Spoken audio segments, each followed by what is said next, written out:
இந்த காலம் சைவ மறுமலர்ச்சி காலமாக வந்து கொண்டிருக்கின்றது.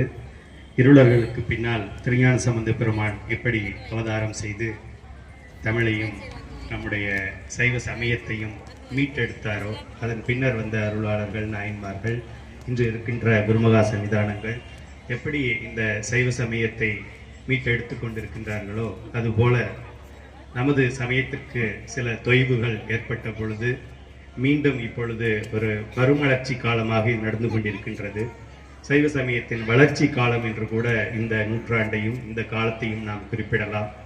தினம்தோறும் விழாக்கள், ஆலயங்கள் தோறும் திருவாசக முற்றோதல்கள், அடியார்கள் தோறும் பஞ்சபுராண பாராயணங்கள், ஒவ்வொரு ஊரிலும் திருக்கூட்டங்கள், அறக்கட்டளைகள் என்று எங்கு பார்த்தாலும் இன்று சைவம் தலை தோங்கிக் கொண்டிருக்கின்றது என்பது நமக்கெல்லாம் பெருமைக்குரிய ஒரு செய்தியாக இருக்கின்றது. அதற்கு ஒரு அடையாளமாக நால்வர் விழா என்றால் என்ன?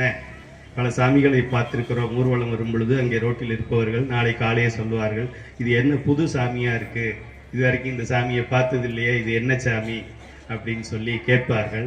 அப்படி நால்வர் விழா என்றால் அது புழக்கத்தில் இல்லாத ஒரு விழாவாக இருந்து இன்று ஒரே நாளில் 2 இடங்களிலே நால்வர் விழா நடந்து கொண்டிருக்கின்றது. இன்று இங்கே நால்வர் விழா திருக்காட்டுப்பள்ளி, தஞ்சை மாவட்டத்திலே திருக்காட்டுப்பள்ளி, புதுக்கோட்டை மாவட்டத்திலே இங்கே பொன்னமராவதியிலே நால்வர் விழா நடக்கின்றது. அடுத்து 4ஆம் தேதி திருச்சியிலே நடக்கின்றது. அடுத்து கரம்பக்குடியிலே நடக்கின்றது, பேராவூரணியிலே நடக்கின்றது, பட்டுக்கோட்டையிலே நடக்கின்றது, கந்தர்வக்கோட்டையிலே நடக்கின்றது, சமீபத்திலே தஞ்சாவூரிலே நடந்தது, அதுக்கு முன்னர் புதுக்கோட்டையிலே நடந்தது. 3000 அன்பர்கள் அந்த ராசவீதி முழுவதும் அடியார்கள் திருமுறையை தலையில் சுமந்தபடி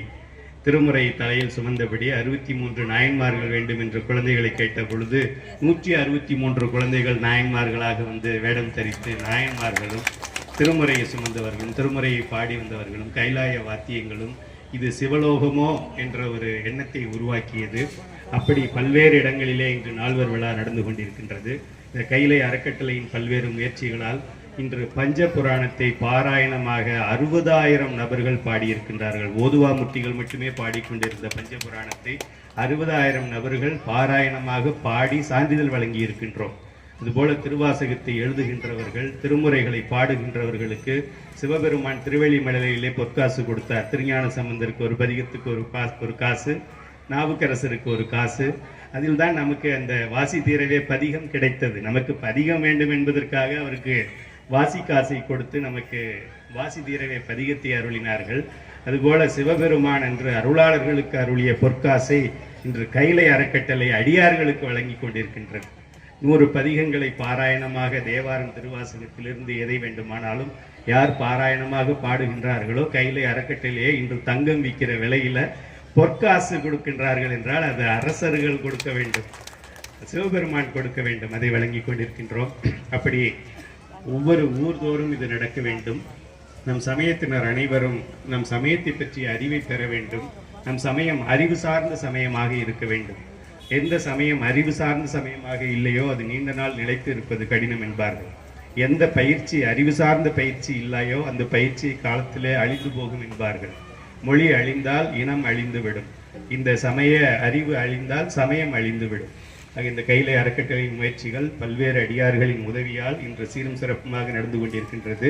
பொன்னமராவதியிலே இது 2வது ஆண்டு, அடுத்து 20வது ஆண்டு, அடுத்து 200வது ஆண்டு, 2000வது ஆண்டு நால்வர் விழா என்று பத்திரிகையிலே பார்க்க வேண்டும்.